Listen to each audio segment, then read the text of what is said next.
interrupt my groove today. Been watching race guys move away. I just don't think that I can lose, and I might just take a cruise and let the sunshine play. Something more, something new, something new. And we're off. Welcome back to another episode of The Approach. Super excited. First of all, we're joined, as always, by my man, Drew. Drew, how are you living this evening? Doing well. Good to see both of you gentlemen this evening. How are you, Rob? I'm doing great, yeah. And then we're joined by my boy, Joe, Chief, part of the Blatant Golf crew, one of the leaders. Joe, how are you living this evening? We appreciate you joining us. Dude, another Monday. Glad to be here with you, gentlemen. Rob, I mean, listen, looking absolutely snazzy in the seersucker. I was desperately searching for it the last week. I don't know if it's supply chain or what, but I couldn't get it in time. So I got a little surprised to break out when it comes to Derby talk, but I got the hammer ready to roll, and what a great degenerate week we have on tap here.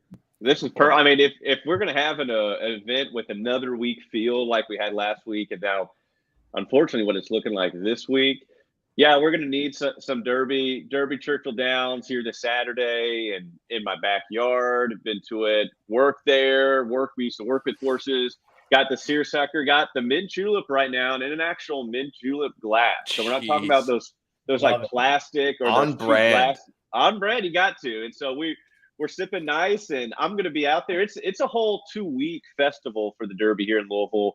But when you get under a week, that's, when things really start cooking. I'll be out there a couple days this week. There's a Derby Eve party we're going to. It's a whole fun thing. But we'll get to the Derby. I'll kind of show. I don't know if many listeners care, but also if you do care, maybe if it's just you want to bet some money on the Derby, I'm going to show you how to read the form. It's like how you read strokes gain data. Just real quick, if anybody's interested. I'm interested because I don't know what the hell that is. Well, there's some parallels, I think, with how you handicap with strokes gain data to what you see from the past performances with horse racing. So we'll get that. It's fun. It's great. It goes hand in hand. You can have the golf on and then the race on another TV. Have yourself a Saturday. But let's just get cooking into it. We don't have to talk much about Mexico unless you all want to. John Ross finally won. Yeah. Shocker. Yeah, right.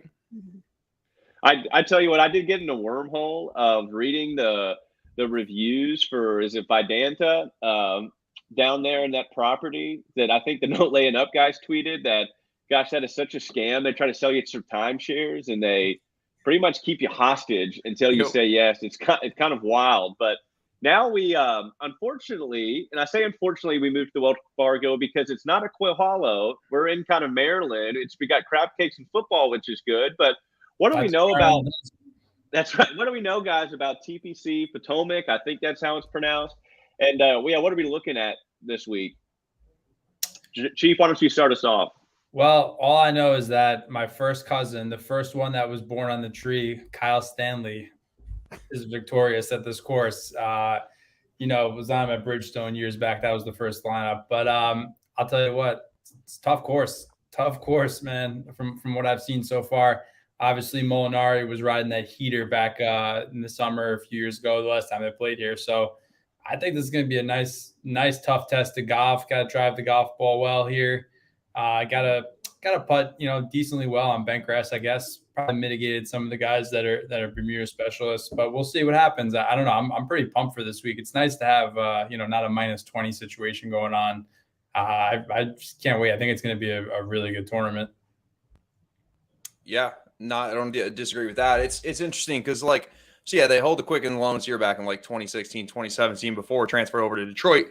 But now you throw in the element at beginning of May, what the weather's going to be like. Is it going to be cold? The golf course itself is a little different. It's more of a link style golf course, which is something that is appealing to me.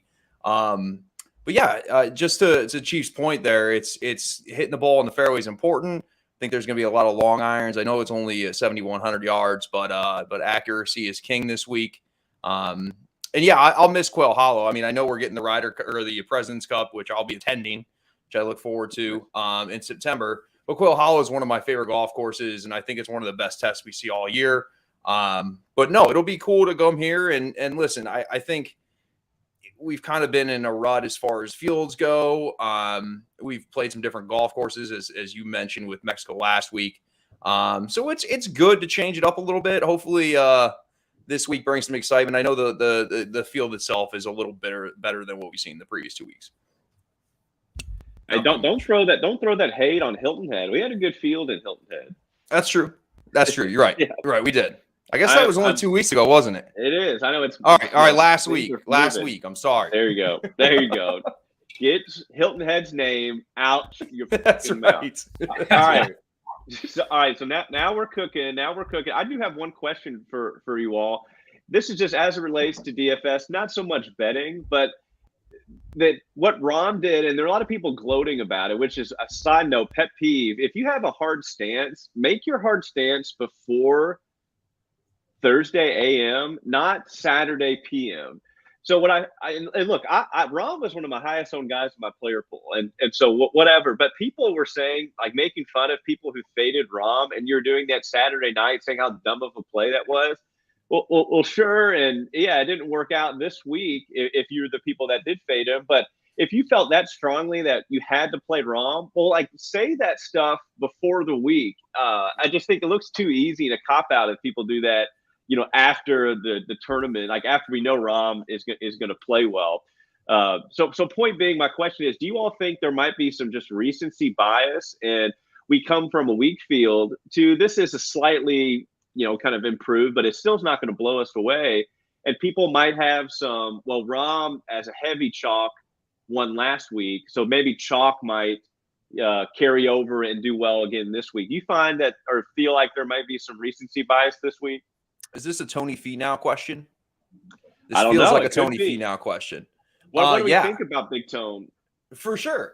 He'll be the highest owned guy, in my opinion, based off. And that's recency bias because coming into last week, he just wasn't very good. I know Rory's up there, but I think in the 10K range, Tony will be the highest owned. And I do think it's recency bias because, again, the sample size is super small. The golf course last week turned into be kind of a bomber's paradise.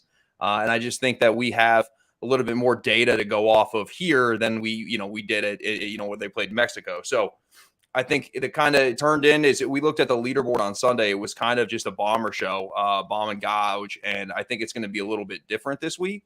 But I do think that people are going to be running to Tony there at 10,600. I mean, hell, starting with a $900 discount from the top guy and Rory's not a bad place to begin if you feel strongly about it. Yeah. Interesting. I was not thinking that Tony was going to be so highly owned. And listen, Uncle Tony, we don't call him Uncle Tony for nothing, not just because I'm a Sopranos fan, but the fact that he's right there. I mean, my early nugget that I put in was, can he really outdo the 63 from yesterday? I mean, I don't know. With him, it's very tricky. And the board kind of sets up relatively similar to last week. I did hammer Rom. It didn't really matter because the bottom of my lineups weren't great. But it's, you have your upper echelon alpha dog at the top this week in Rory. I don't think he's going to be as highly owned as Rom just because it's a different course. I think people are going to realize that and probably be off him a little bit. You probably will have some recency bias with Tony. I don't think I'm going to go there again. Just minimal win equity. You could say that he, won obviously at Liberty National, back then when he played well on the bentgrass greens there. I'm not going there. The profit at 10-4, man, he looked pretty decent over the weekend. I might be going back there. So Sir Ben Coley was on him. I'm just reading his write-up before we went on air, but I don't know. I'm pretty intrigued by this. Everyone's going to be on Corey Connors, it seems like. That's the early talk. Don't think he found his putter yet last time I checked, but I mean, everything else, fits on paper to me at least, but I don't know. Very, very interesting top of the board here. Those Rom ownership numbers were bonkers last week. Insane. Yeah, I mean, it made sense. I mean, it did. It was just like, whoa. I think I had him 80%, but he was 38 or so I was in the birdie. I didn't go nuts last week. Well, and that's, I'll just say, a lot of people, and no one really says it much anymore, at least what I see. But it just shows why ownership matters, and just picking golfers isn't enough because, I know Rom is an extreme example, But people on Twitter were complaining, and me too, that rightfully so, that look, gosh, Rahm, I had him in every lineup, having 80% of my lineups, had him in 70% of my lineups, and I still lost money. Well, we lost money because of ownership.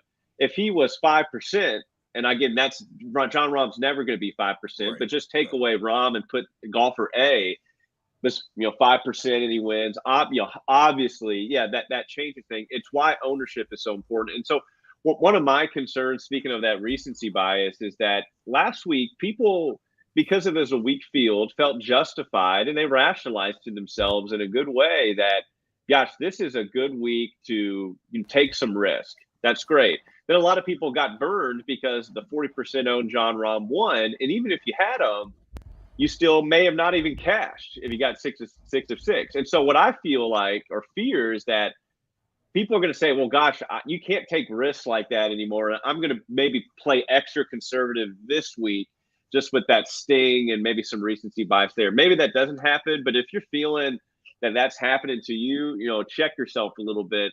But we mentioned Abe and we mentioned Corey, mentioned Tony.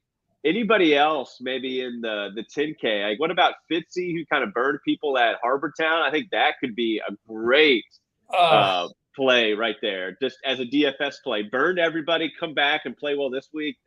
Yeah, that has like a Rob play all over it. Yeah, Fitzy's torched me pretty horribly the last 2 years, but I mean, it makes a lot of sense. You look at what he's done at Valderrama. Obviously Brookline was a long time ago, but sort of those difficult par 70s. That's kind of Fitzy's bread and butter. Makes a lot of sense. I'm gonna have to sprinkle him, I think. But I mean, it's him and Ty Hatton, kind of similar model of player. I mean, not too much different.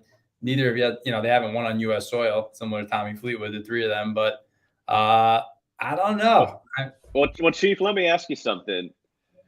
One of Fitzy's best finishes was in 2020, a third place finish at the Memorial in Dublin, Ohio. You said there might be a parallel to the Memorial to what we got cooking this week. Yeah, just scouring through the leaderboards. Obviously, Kyle Stanley, cousin Kyle's played well there. Lingmerth, the wild Lingmerth, haven't heard from him, but he's played well there. Yeah, and then pass name. Yep. And then you look back, member at Colonial, Jason Day. I understand it's a different course when he won here. Same with Max Homa. But I was starting to see a lot of names pop up. Those long, difficult northeastern tracks. This is more Mid-Atlantic, in Maryland than the Northeast, but kind of similar climate. And this week seems like it's gonna be pretty gnarly out there. So yeah, I mean that's a very good point you make with Fitzy. Just guys that have shown. I mean, maybe it's because it's literally 2 minutes down the road from us here, but Bethpage, thinking about Lucas Glover, what he did there, a guy that usually gives me severe agita, but really good on bent grass, nice driver of the golf ball. May have to go over to talk to Aaron Ryan, get a glove from him for this week. But regardless, I mean, that's the kind of mold of a guy that I'm looking at. Well, I have actually, I love, I love that 7K range, but there's a lot of plays that warrant a hammer this week once we get down that, that price range. Well, let's start getting down to this price range. And Drew, I'll start to you. Maybe, because there's actually not a ton of players between 9,900 and 8K. So the 9 and 8K guys, Drew, maybe what's a few guys that's getting your eye or maybe that you're avoiding? Yeah, I mean, just to hit the top of the board, I'm with him on Hatton. Hatton might be my favorite play this week. If I were to pick between him and Fitzpatrick, I would go with Hatton. I'm staying away from Paul Casey. If he burns me, fine, but the guy hasn't been able to put 4 rounds together, let alone 2 rounds together due to injury. So I'll stay away there. So yeah, I like Hatton. I also like Cam Young again, which I know is probably going to be pretty chalky. And then I'll go back to Seamus Power. If there's one other person I'd be considering in that range would be Jason Day. I do think it's a good course setup for Jason Day, but so I'm at Hatton, Cam Young, Seamus Power, which are guys that I've played a little bit of. I just think Cam Young, the off the tee numbers are incredible. I think eventually he's going to win. I think that the opportunity with this a little bit lighter of a field, seems like the best opportunity for him, but eventually it's coming. He's been too consistent, especially if you can get him at rock bottom 8K. I like that a lot. I love it. Chief, what about you? Yeah, it's few guys definitely second that on Cam Young. As Pops is the head pro up at Sleepy Hollow, another difficult Northeastern track if you want to compare it there. So he's played a lot of golf up here for the Met PGA and other things. Speaking of Met PGA, always got to mention Keegan Bradley, Wheatley Hills, St. John's. I mean, come on, he's so expensive this week. It's kind of sickening. We were joking about it on Twitter with Andy before, but 9,600 for a guy that can't putt. But I'll tell you what, I mean, he's pretty damn good off the tee. You see him and Rory play well. They have similar games, a lot of overlap at the courses they play well at. Wild Leash Doggy, I know I'm kind of going back up, but I wanted to mention him. 5th in 2017, 13th 2018. He lives in Virginia Beach when he's here stateside. So Leash Doggy is really interesting to me at that price. And then Famous Seamus, guy like him, 8,300, just solid, really solid player. Really has come into his own the last 6 months. And I mean, Aaron Ride's playing really well. I know we joked about, the gloves and everything, but that's kind of now diving into the 7K range. I don't know if we're ready to do that. I guess let's do it. We can dive in with him. I mean, obviously Mad Dog Mitchell, my boy, 7,800, phenomenal driver of the golf ball. I got to like him this week. I think Vegas withdrew, right? I just saw that recently. I think he's out. Who else? Gimbo Slice is playing pretty well, and the Harmonator too. Like them. But Sepp, the Austrian Bulldog, I tweeted that out earlier too. Absolute, I mean, for how he's playing this year, he's $1,500 underpriced, I think, in this field. I feel like they just forgot about him and just threw him in last minute or something. I had over there at the DraftKings headquarters. If for a guy that's driving the golf ball this well, tee to green, I mean, Sepp is, I think it's safe to say, hammer time on Sepp. Hammer's out. Insanity price to me, but and then there's some other guys in the lower sevens, but I don't know, Drew, who do you got upper 7 range? I love Matt Kuchar. Talk me off the ledge. Matt Kuchar's been doing lots of good things lately. Last 2 starts, a third, a second, just been gaining strokes everywhere. Putter's been hot. I like this as a Matt Kuchar golf course, a guy that keeps the ball in front of him, especially if he's putting well. And then I like Joel Damon as well. Again, he's got 3 straight top 40s, had a good finish at RBC. Another guy that's pretty consistent off the tee. But overall, I think in the 7K range, it's Matt Kuchar for me all day long. And I might be talked to, but I probably won't be talked off of this ledge. I'm probably jumping all in on Matt Kuchar. Well, I'll just share one thing in the 7K range that I'm surprised you all, and I haven't seen much talk about on Twitter right now, and that's Cameron Davis. Surprisingly finished 3rd at the RBC Heritage. I would not think that's a course that would suit his game. Gained 8.4 strokes tee to green in that tight tree line fairway course that is Harbor Town. Gave 1.1 on approach, played well, 9.8 total. If this does play like Memorial, where length and long, and along with the approach irons, that's kind of Cam Davis's game. And gosh, he's reasonably priced at like the low 700. So kind of like Cam Davis. If there's another guy that played awful at Harbor Town, but I really like his game, he's played really well in the spring, and that's Mateus Schwab. 8th at Valero, 7th at the Puerto Rico, 7th at the Honda. Again, missed the cut at RBC Heritage, but that looks like it's his first start at Hilton Head, and we saw a lot of great players miss the cut at the RBC Heritage. So I'm not going to hold that much because I think we'll be low owned, and that it's 7,200 right there with Cam Davis. Those are 2 guys I really like in this range. And I think Hilton Head's an easy course. If you're a little off, you miss the cut, right? Yeah. I think the dispersion of golf shots is so magnified at Harbor Town to where, I mean, again, you could be hitting the ball in the fairway and still be blocked out in certain spots. So if your game is a little off, you can miss a cut there. It's one of the tournaments I wouldn't read too much into on a missed cut. So I'm with you on that. Good deal. Cam Davis also won a Rocket Mortgage, similar to Ben Craston's last year. And he also, I was watching him pretty closely for whatever reason on the live at Torrey, and he was lurking early on. He caught a terrible lie in the rough on like 7 or 8, I think, and he just chipped the ball off the bluffs, and that kind of derailed his tournament. But he's a really good driver of the golf ball, and I think that's a nice little play. I've heard a little chatter about him. he's flanked by Uncle Lucas and Russell Knox, who some maniacs still play. I don't understand why. Romeo for one, but I don't know. I like a lot. Actually, this is my range. This is the bread and butter range. Yeah. We glossed right over Big Country Troy Merritt. That one's for you, like. Denny McCarthy didn't even. The fact that you didn't mention Denny McCarthy seems criminal, but now. I mean, come on now. He's obviously coming up here. Denny, born in Tacoma Park, Maryland's finest. Went to UVA, one of the best putters on planet Earth. Only problem with him, as I said before, was getting to the green. His off the tee numbers are a little sketchy. But once he gets in and around the green, Denny, I mean, he's actually played this course a ton. So I think it warrants a light sprinkle at least. And then, I mean, Alex Smalley, maybe I'm biased, another, New York guy. He's from upstate. Lahiri. Rob, come on. Lahiri. What's the nickname we've had for Lahiri now? I don't know. I'm still working on it. You got a nickname for everybody. What do you mean you're working on it? I know. I'm still working on it. It's like the process. It's very hard with him. I don't know. I have a couple ideas. It is tougher one for sure. He's not on the family tree yet, but he could be. No, he's a distant cousin, but okay. he's playing really well. I mean, I can't really fade him at this point. I don't think he's playing great. Uncle Marty from the Scottish Highlands, 7,100. I mean, he checks out. I know Andy's on him as well. And then what about?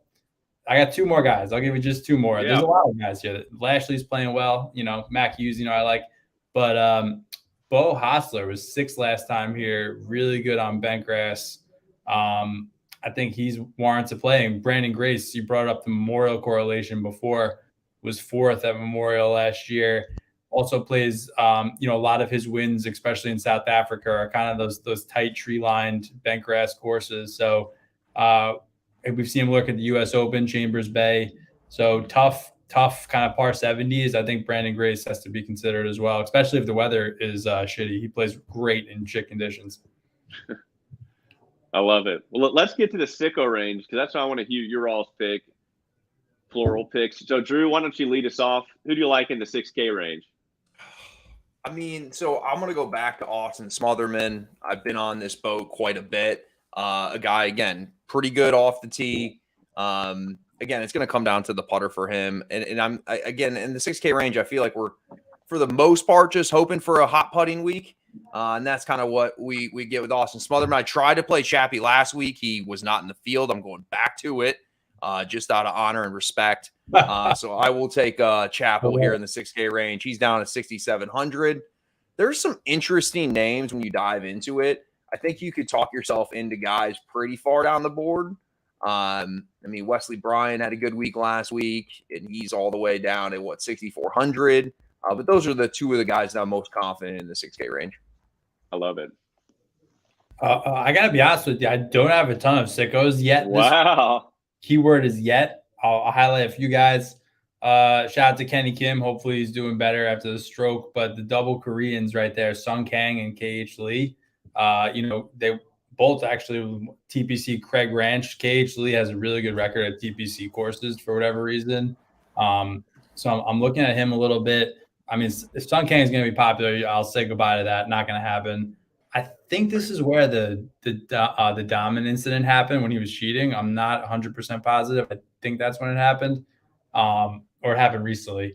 So I'm probably going to go with KH Lee, just a light sprinkle. Ryan Armour really has a runner up here and checks out pretty much every metric when it comes to hitting fairways. That's about it for him. So not going there. Putnam, his brother won here, I think, on the Corn Ferry Tour. Really good bent putter. I think he was second at Tahoe and has a couple wins, years ago. Hammerin' Hank Lebioda is hitting fairways like a son of a bitch right now. I would say consider him.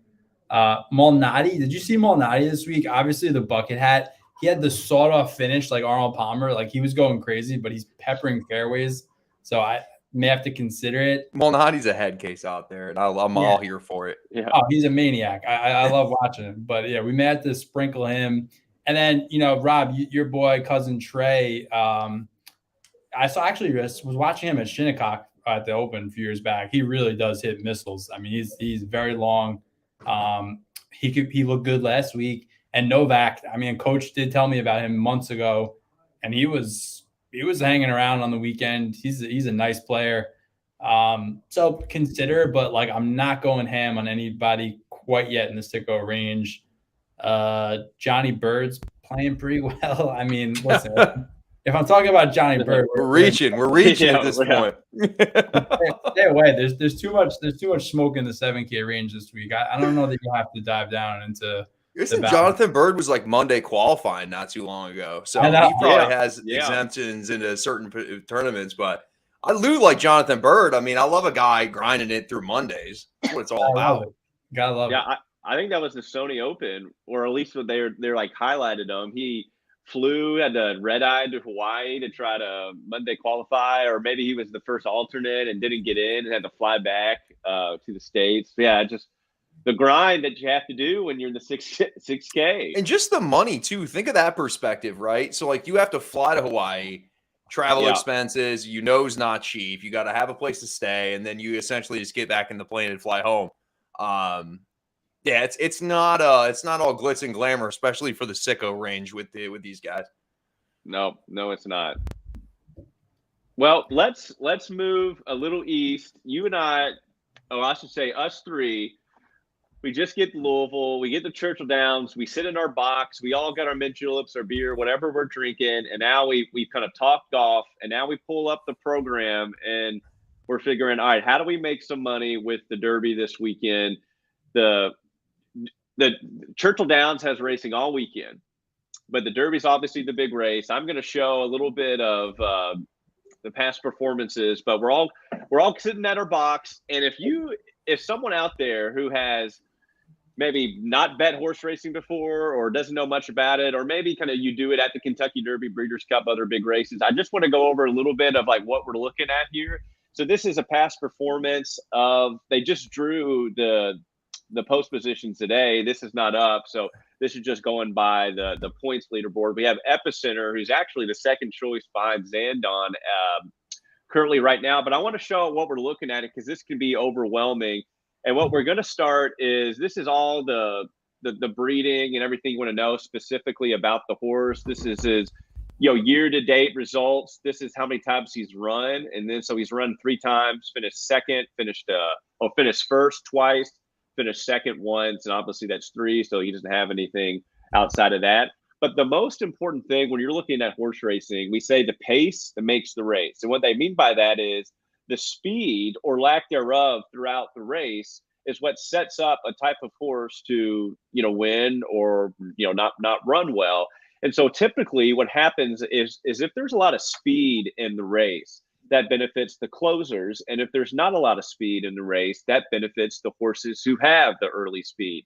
And how you find how a horse likes to kind of be throughout the race is right here, where he says at the start, and then this is at different polls throughout the race of where this horse was throughout the race. So if you look back, and this is, where the race was, the date, the length, everything, the stakes. So this is at Fairgrounds in New Orleans, 1 1/8 at the Risen Star. It's a grade 2.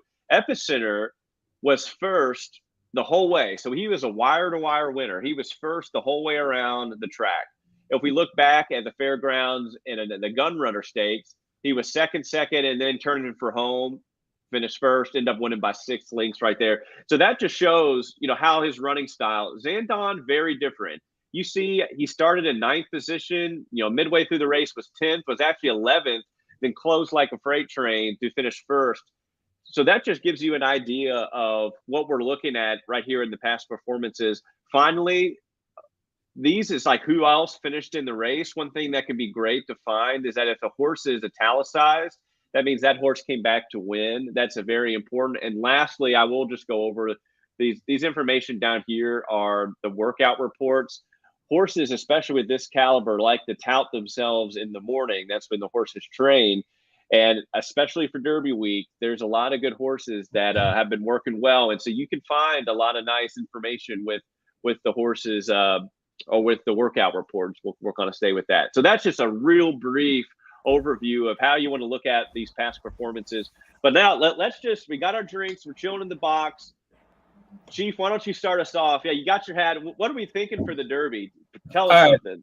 let's go. I got my Shinnecock hat. This is as close as I can get to old timey charm here. So I don't know. How do you want to go through the first like 10 and then do the next 10 from the pole position at the top, or how do you want to do this? Yeah, let's just do it, and we'll all take a turn, and we'll give a little insight, if we have any insight at all, on just each horse. I know, Drew, you got one, and Drew, if I know this isn't your thing, but you can say if you like the name or whatever comes to your mind. Does that sound good? Can I ask a quick question? Please. So I'm assuming that different tracks are different lengths, right? So actually, different tracks are different sizes, but you can race for almost the most part at different distances. So at Churchill Downs, we can race all the way up to you can even go to 2 miles. But the Derby is, I believe, in a mile and a mile and a quarter.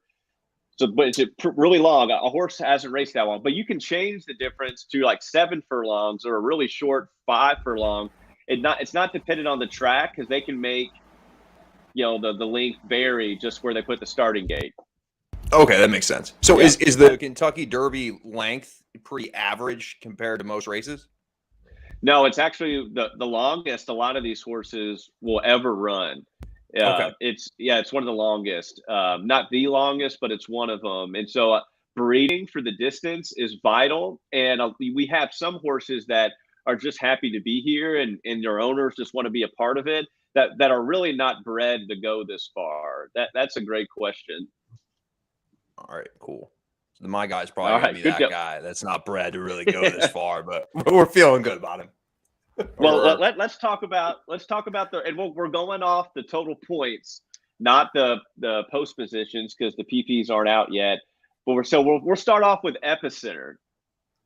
Chief, why don't you talk? What do you know about Epicenter? All right, I could be completely bugging. I thought they did the pole positions like shortly before the show, but maybe I was looking at something wrong. No, you're right. Because I was ready to hammer Mo Donegal at 10-1, but I think he caught the number 1 pole. I think he's going to be on the inside, which I don't love. But he's a top Pletcher horse. He won at Remsen, Wood Memorial. Shout out to Aqueduct, my boys. He's also, I'm big in the lineage of the family, much like the family tree. He was from Uncle Mo, who, that is a great horse who fathered the 2016 Derby winner in Nyquist. So I like Mo Donegal, but I'm going to be off him. Epicenter, Joel Rosario, I believe, is going to be riding him. We got Steve Asmussen as the trainer, has yet to win a Derby, but they did win the Louisiana Derby this year. So I gotta consider him. I think Epicenter was pretty much the favorite until I saw you tweeted out about Zandon. It went down to 3-1 up at the top. So I don't know. I may still sprinkle Mo Donegal. I think he's a great horse. He's got Pletcher, in the barn. You gotta love that. But I like the number 6 horse, Messier. I like him a lot. Again, Johnny Velasquez riding him. This guy, I don't know how to say his last name properly, but Tim Yakteen, he's a German trainer. He was under Bob Baffert's tutelage for many years, and then went off. So I like him. Empire Maker was he's along that sire training for the lineage there. And then so basically we'll get down the board, but my top 2 horses at the top, Messier I like, and I like Teba. Okay, both trained by Yakteen in California. Teba won the Santa Anita over Messier. And I think that if you go with a little exacta sprinkle on the 2 of them, maybe not a sprinkle, maybe a hammer. And that would just be the 1-2 position finishing in either order. Correct, Rob? You're the expert on this. I'm still relatively a novice, but I enjoy, every year, this time of year. So Teba and Messier are kind of my 2 top plays at the top. I just think they're great horses. From the research that I've done, I think they have a strong lineage, and I think that they have pretty good pole positions too. So those are my 2 top plays at the top. But this Japanese horse is supposed to be pretty good too, but I'm a little worrisome about the back and forth travel with him. I don't know. I mean, Drew, what do you think? And also, but Rob really is the master here. I want to hear his take on the top. This is the only horse I know is the Taba, right? That's gonna Yeah. be my horse. So I was reading, because I do a lot of reading almost daily on horses. But it sounds like he was essentially just sold off in March so he could race in the Kentucky Derby. Yeah, He's only had 3 races, but he 2 dominated in races. Ohio. So yeah, this will be his 3rd race. But again, I mean, it looks like he was sold in March just so he can run, and he's got a good pedigree from what I can read. Tim Yachtine, or whatever you were mentioning, seems to be a name that's been brought up multiple times, so that's good. And he's at 12-1, which are nice odds, and so that's going to be my go-to. Just wait for more of my my horse content in the future. Well, hey, if you start if Taby, whatever his name is, however you pronounce it, wins, you're going to start a horse racing pod. Yes, exactly. Look for that next week. And so I'm going to say this is the Tony Finau maybe horse, just extreme upside that we don't know if it's going to happen in the majors. He's only raced twice. Like, that is very green for a horse. And when he won the Santa Anita Derby, which was so impressive because he was just a maiden before his first race, obviously, he did so. He came out of the race and he had to miss a work, which usually represents there might be some soreness. And in the Santa Anita Derby, there was only 6 horses in the race. He's coming into a race now that there's 20 horses, likely going to get a lot of kickback within the dirt and the mud. So that's 20 horses from a 6-horse race, only 2 races. He may be a little green, but if he has the talent, talent triumphs everything. So I like that. And there may be a reason we're hearing that Yachtine guy is because this could have been a Bob Baffert horse. It definitely was previously trained. And if the owners wanted to run a Kentucky Derby, they couldn't have Bob Baffert as the trainer because he's suspended here on every course, actually, in the Triple Crown. So they had to get a new trainer. Wait a second. What's he suspended for? He was juicing. He was juicing?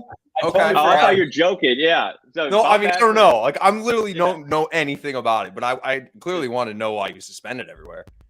These horse PEDs will get you.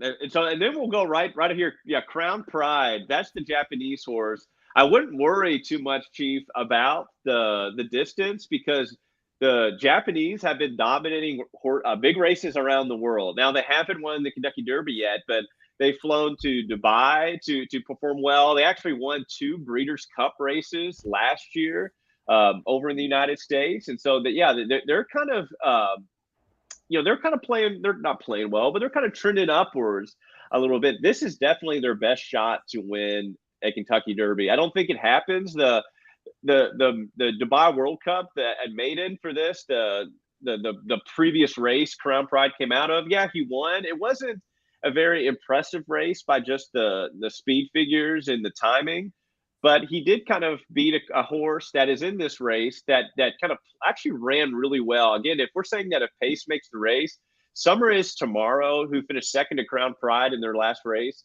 Gosh, he should have backed up to the field because he was in the lead throughout the whole race and was being pressed and ran an incredible fast time and was able to hang on for second. It was pretty impressive.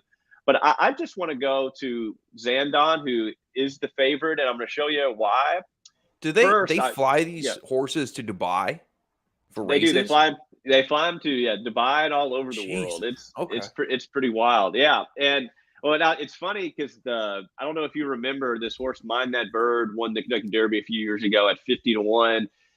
Even if you're flying from, sometimes they still van, but if you're going flying from California or Florida to Kentucky, you're putting a horse on an airplane. Mind That Bird, who won the Derby a few years ago, their trainer just vans him from New Mexico to Kentucky. It's a $3 million animal then. Right. But I want to talk about Zandon has been lining up the workouts in the morning here in Louisville, which is really creating a lot of buzz. He's the chalk, and there's a lot of narratives being built around him because of how well he's been working out. Chad Brown, who's a great trainer, one of the best, said his recent work right here on the 23rd was one of the most impressive he's ever seen. So very, very kind of big praise there. But what I really love about Zandon is here in Kentucky at Keeneland, he won the Bluegrass Stakes, and especially this year, but it's been true the last few years, Keeneland is a speed favoring track. that typically if you're on or near the lead, it's a little bit of a track bias for those speed horses, and it kind of hurts some closers. Well, Zandon came from way back and weaved through traffic to still win by 2 lengths. That's means it was pretty convincingly. So he was able to do it against a maybe track bias. He did it in a great time. 103 is a speed figure; it's a buyer number. Very good. And he's coming in with an incredible workout. He might be one of the most talented horses we've seen in a long time.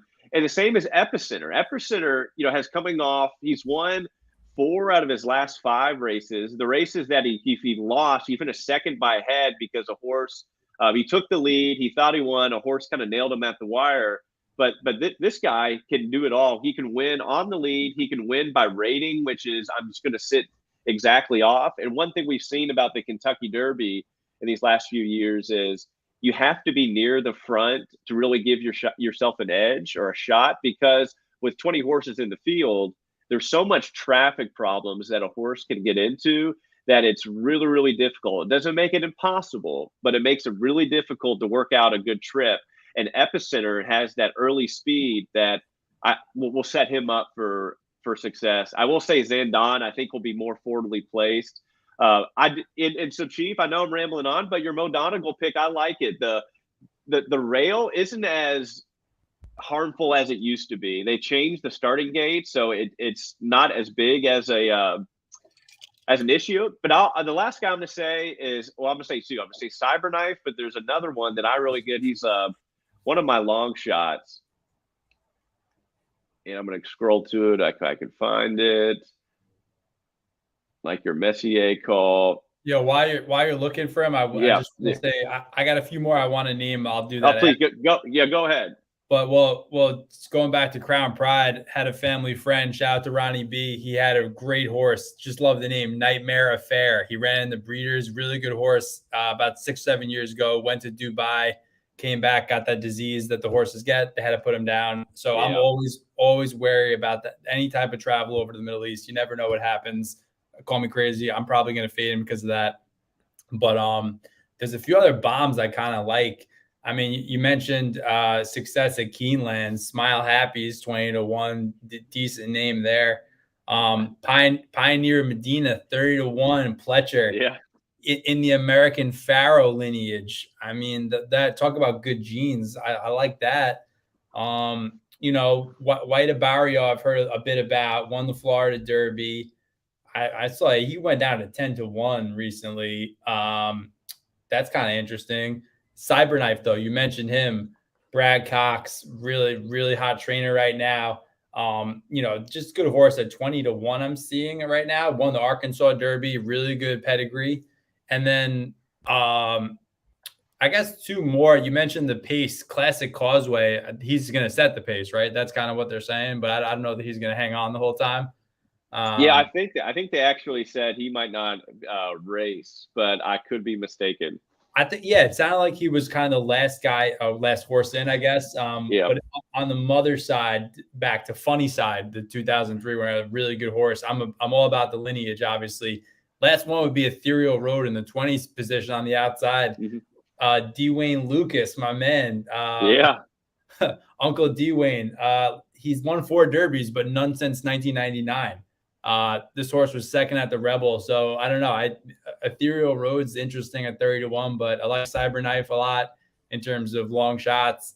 And Summer is Tomorrow. Just a great name for a horse. I may have to just just sprinkle maybe a little trifecta or something with that. But I'm pumped. Now I'm glad you asked me to come on today, because every year around this time I'll get back into it. But it's good to see, and they're just beautiful animals, and it's a beautiful thing to watch. Can I ask one last question? Please. And this might seem dumb. I'm assuming, and this isn't my question, I'm assuming that the jockeys or the owners come up with these ridiculous names. So the owners do. Yeah. So how does the horse qualify for the Derby, or is it the breeder and the owner that qualifies and they can choose the horse that they bring? Oh, that's a great question. So the Derby is restricted to 3-year-olds only. And so each horse can only run in the Derby one time. And there's a point system that's allocated for the top races that we call them like our prep races for the Derby, which some are kind of late 2-year-old into the early part of the 3-year-old year. Every horse's birthday, as it relates to horse racing, is on January 1st. And so no matter if you're born in December or if you're born in March, you turn 3 years old on January 1st. And so once January 1st happens, there's even more of these stakes races. That's like the best of the best type races in kind of horse racing for 3-year-olds. And if you finish first, second, third, or fourth, you get points that give you, kind of positioning on a leaderboard. And the top 20 with the highest point getters qualify for the Derby. So Okay. there's like 40,000 thoroughbreds that are born each year. Half of that make it to the track, and then only 20 of those 20,000 actually get into the Kentucky Derby each year. And every owner, every trainer, every jockey wants their horse to get there. It's very difficult, but through the point system, it's only allowed for the best of the best. And sometimes like look at this, Happy Jack was purchased for $7,500, and then you get horses who were purchased for $185,000. Sometimes you get $1 million purchases. Taiba or whatever was purchased for $1.7 million. Exactly, and so when you get good genes, the horse are going to be expensive. But Gotcha. Mind That Bird won the Derby was purchased for, I think, for like $9,000, I think $9,000. So pretty cheap, and won $3 million in just one race. So that's a great question, and I know not a lot of people know that. So I'm really glad that you asked that. I'll tell you what, boys. Have you ever been to the dog track? Forget about No. I've been at the dog track. Yes, down in Naples. Any golfers that play down in Naples, that is the height of degeneracy. Most degenerate place I've ever been with Romeo. His family has a place down there. Looking at the dogs beforehand. Listen, animal cruelty is what it is. I'm not a fan of that, but that's where you see the real ones is at the dog track. So recommend going to check that out with the family. Bring the kids. They have popcorn and amusement stuff. It's great night out. But no, I'm pumped for the Derby. What do you think, Rob? Give me win, play, show. Just give me your gut instinct. Well, see, so what I do, and this is what I recommend for everyone, because it's almost like a PGA DFS sweat, is one of the best bets you can do is a pick 4, because it's really hard to win, just like it's hard to win a GPP. But if you do, the returns can be great. And so what you have to do is you have to pick the winners of 4 consecutive races, and you can add as many horses as you want into your bet on each 4 races. But the more horses that you do, the more expensive your ticket costs. And so you want to keep as few as horses as you can, but you want to include as much as you can to give you enough shot to actually win it. But again, not include too many to make the ticket so expensive. So I really like that. But what I'll try to do is I'll include 4 horses in the Derby, probably Epicenter and Zandon, and I don't really like playing favorites, but they just look above and beyond. And then what I'm going to do is I'm going to include probably Mo Donegal, and I'm going to include Charge It, which I didn't get to talk to, is finished second in the Florida Derby. And that's going to be my 4 that I'll include in the pick 4. Probably do the trifecta and wheel it around in the exacta. Exacta is, you're right, you're picking the winner of first and second. Trifecta is you're picking what first and second and third is going to look like. Again, the good thing about horse racing, or the great thing, is you're outside, you're drinking bourbon, you're drinking beer. It's fun, it's awesome, and it's very easy to turn $10 into 1,200 just in a 2-minute race. But then it's also very easy just to lose everything you got. So, guys, I really appreciate it doing Derby this week, doing something a little different. Anything else, Wells Fargo Derby wise, before we wrap up? All right, let's do an insane parlay for both of them. Let's do Denny McCarthy and Pioneer of Medina. What's the number? Oh my gosh! Oh gosh! If we hit that, I'll be with you next year down in Kentucky. Yeah. If you hit that, you'd probably get See, that has to be like 4. I don't know. Something 80 to 1 on Denny. 31. Not that I would know. But Pioneer Medina 30-1, so an 80-1 and 30-1. Well, and Pioneer of Medina is probably going off closer to 50-1 come race day. Yeah, then that could be interesting. Listen, in the Pletcher family, be careful. You never know. I like it. I like it.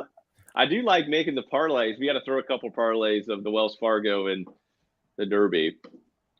I like it. Enjoy, fellas. All right, guys. It'll be a great weekend. Appreciate y'all.